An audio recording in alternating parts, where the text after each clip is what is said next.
Okay, have you ever been in a class and you see people just go straight into a more advanced pose and wonder, one, how they even knew that they could get into that from there, or two, how are they doing it, and three, like when to know when to do that?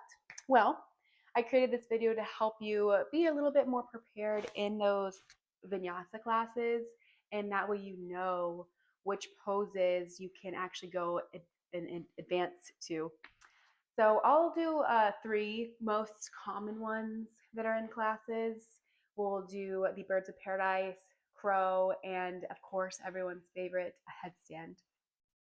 When to go into them, how to advance into them. So I have two blocks here. If you'd like to grab two blocks just to help while you practice, they're always great to have around. All right, so let's get started. So the first one is Birds of Paradise. So usually in this pose, we like to start it from a side angle pose. So as we're in our practice and you are in a side angle, so that's going to be your front foot, toes pointed forward, your back foot at a 45-degree angle. Bend into whichever knee is in front. So this is my right leg. You want to stack your knee over your ankle in side angle. And you want to try and imagine your thigh being parallel with the mat, but keep your knee stacked over the ankle. If that makes sense. You don't really want to have it way over. Back foot at about a 45-degree angle. Really what's comfortable. You want to just have your toes diagonal a little bit going towards the left, since this is my back left leg.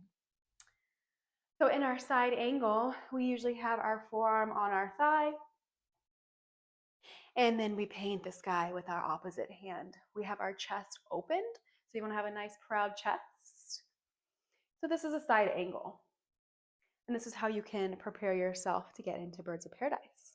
So if you're in a yoga class and we all go into this pose, and if let's say you're here for a few breaths, usually that's your teacher allowing you to advance this pose and giving you a few moments to practice.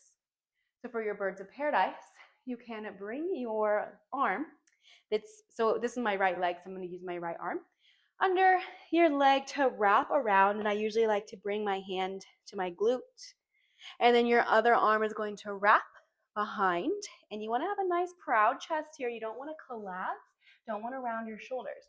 Nice and proud, open your chest up, interlace your hands behind your back. Once this is comfortable, then you can make your way to the top of your mat into a fold, but I will turn this way to show you. Find your balance, and you can slowly come up.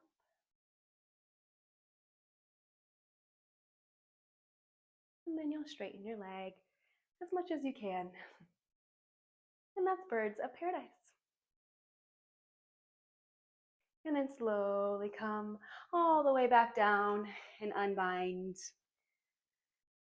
And that is one way you can advance your practice from just being in your side angle. So remember, two things to remember from this pose. Your chest is being opened, we're not collapsing. And also, if you're having trouble trying to find, if you can't really reach down that much, try to spread your feet out a little bit further. So maybe like 5 feet apart. And then bend into your knee, stack your knee over your ankle, and then you might be able to go a little bit further down to bind. Whew. Okay, so the next one is Crow, which a lot of people love Crow. They love to practice Crow during class. There's multiple ways to get into Crow, but I'll show you this one way to just help you be more prepared. If you're in class and y'all go into a yogi squat, you can go into your Crow from there.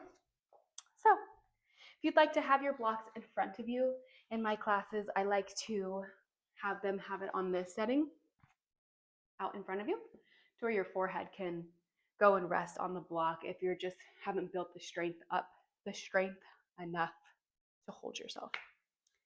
So if you're in class and we go into a yogi squat, which is where our feet are wider than hip width distance apart at a 45-degree angle, so they're pointing out towards the sides, hands to heart center.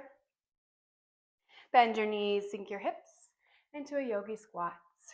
And in our malasana, our yogi squat, our elbows are pushing our knees out to each side.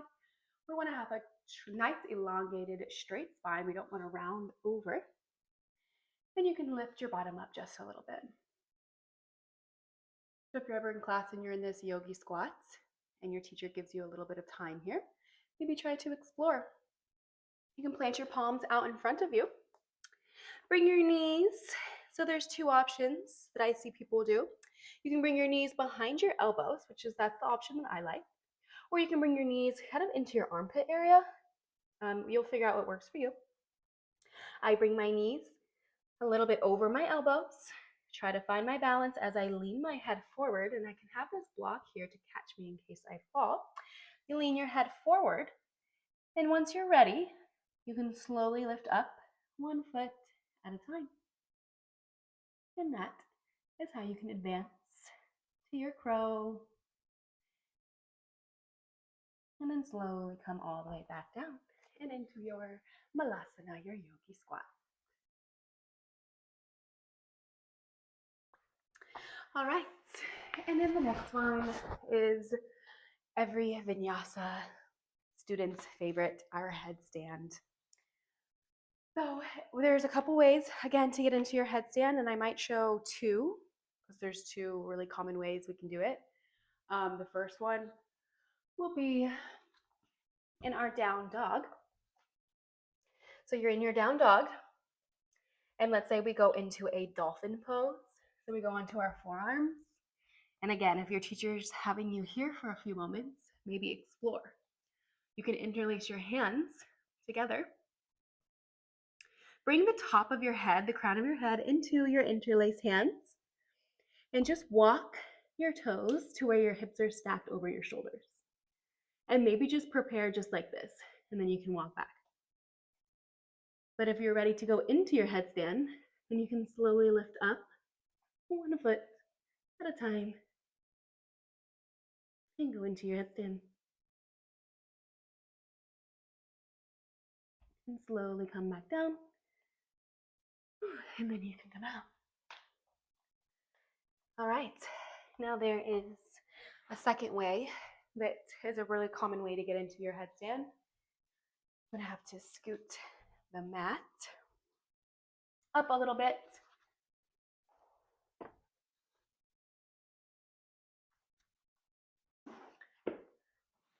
So you can do it in your wide stance. We're in a wide stance here. Bring your hands to your hips as you hinge forward in your wide fold. So once you're in your wide fold, you can bring your palms to the mat and then your forearms to the mat. Once you bring your forearms to the mat, you can interlace your hands just like you did in the dolphin pose and slowly go up into your headstand.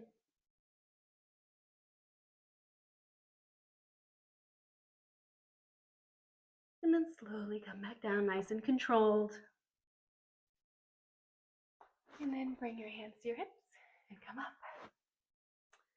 So those are 3 ways that you can advance your practice throughout class. So we have our side angle. You can go into your birds of paradise, our malasana or our yogi squat. You can go into your crow or your dolphin pose and your wide forward fold. You can go into your headstand. I hope this helps, and I hope it makes you a little bit more confident to advance your practice in class. Thank you.